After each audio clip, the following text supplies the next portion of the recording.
Good evening. It's great to have you with us on this Friday night. I'm Whit Johnson in for David.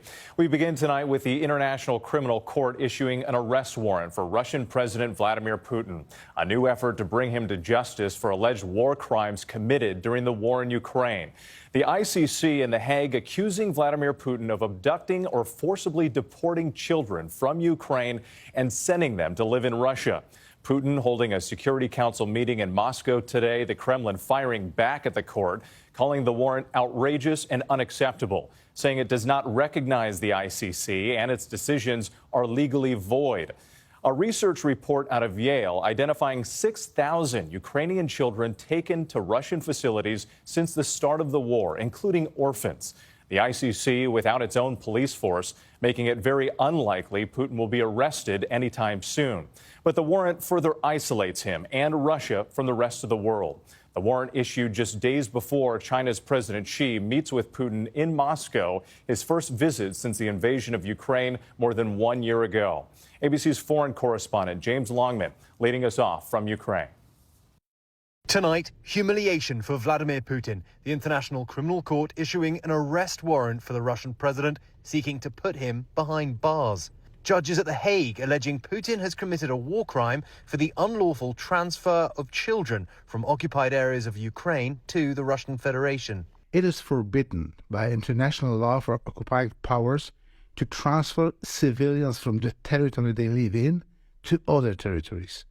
Children enjoy special protection under the Geneva Convention. The US State Department says thousands of children and perhaps over 1 million adults have allegedly been forcibly deported from Ukraine to Russia. But the Foreign Ministry in Moscow has brushed off the warrant, calling the court's decisions legally null and void. The arrest warrant perhaps just the beginning of the international community's efforts to bring Putin to justice. Vice President Kamala Harris last month accused Russian forces of committing crimes against humanity in places like Bucha, citing murder, torture and rape. As I stand here talking to you, I'm looking at 1, 2, 3, 4, 5 bodies in this tiny room in this basement where Ukrainians say people have been tortured, and I can see their hands behind their backs. It is a truly apocalyptic scene. It's just absolutely horrific in here.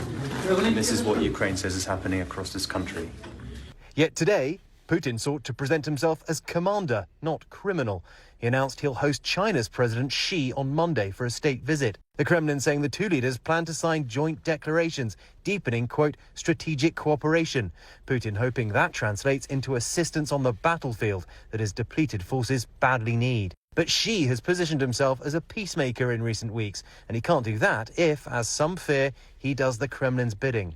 Also today, after months of asking, Ukraine now being promised fighter jets. Poland and Slovakia in the last 36 hours have become the first two NATO allies to promise immediate delivery of Soviet-era MiG fighter jets.